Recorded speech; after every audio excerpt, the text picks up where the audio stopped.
नवरा जेलमध्ये गेला म्हणजे थकीत पडगी माफ झाली असा तुमचा किंवा तुमच्या नवऱ्याचा गैरसमज आहे का? जर नवरा म्हणत असेल माझ्या नावावर कुठलीच प्रॉपर्टी नाही आणि मी जेलमध्ये जायला तयार आहे पण पैसे देणार नाही, तर थांबा, हा व्हिडिओ तुमच्यासाठी डोळे उघडणारा ठरणार आहे. नमस्कार मित्रांनो, कोर्टात अनेक महिने किंवा वर्षानुवर्षे लढा दिल्यानंतर जेव्हा पत्नी किंवा मुलांच्या बाजूने पोटग्याचा निर्णय होतो तेव्हा खऱ्या अर्थाने एक नवी लढाई सुरू होते. अनेकदा कोर्टाचा आदेश येऊनही नवरा वेळेवर पैसे देत नाही किंवा मुद्दाम टाळाटाळ करतो. अशा वेळी महिला खचून जातात. पण लक्षात ठेवा, कोर्टाने आदेश दिला म्हणजे कोर्ट स्वतःहून तुमच्या घरी पैसे आणून देणार नाही. यासाठी कायद्यात एक अत्यंत कडक शस्त्र दिले आहे, वसुलीचा अर्ज.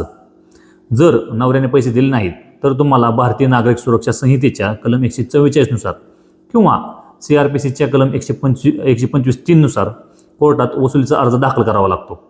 हा अर्ज दाखल केल्याशिवाय कोर्ट पुढील कारवाई करत नाही. अर्ज दाखल होताच कोर्ट काय करतं, जर नवरा नोकरी करत असेल तर कोर्ट थेट त्याच्या कंपनीला आदेश देऊन त्याच्या पगारातूनच पोटगीची रक्कम कापून तुमच्या खात्यात जमा करतं. फक्त तो नोकरीला आहे याचा पुरावा तुम्हाला द्यावा लागतो.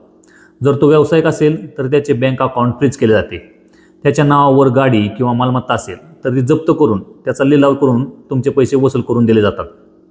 पण आता सर्वात महत्त्वाचा प्रश्न, जर नवऱ्याच्या नावावर काहीच नसेल तर? अशा वेळी कोर्ट वापरतं आपलं सर्वात मोठं शस्त्र, तुरुंगवास, जेल. इथंच अनेक पुरुष आणि महिलांचा सर्वात मोठा चूक होते. पुरुषांना वाटतं मी 1-2 महिने जेलची हवा खाऊन येईल, मग कसले पैसे आणि कसलं काय.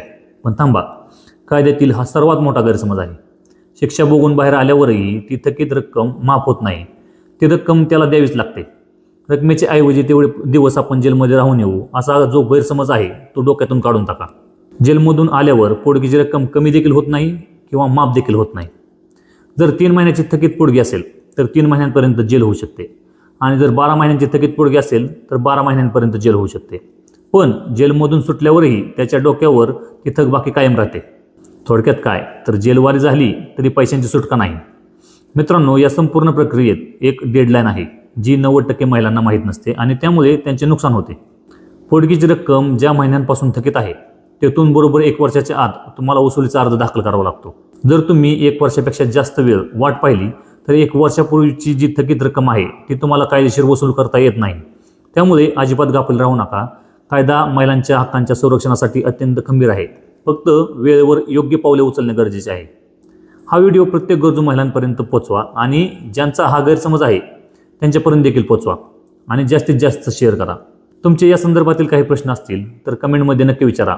अशाच सोप्या भाषेतील कायदेशीर माहितीसाठी आपल्या चॅनलला सबस्क्राईब करायला विसरू नका आणि बेल आयकॉन दाबायला विसरू नका. धन्यवाद.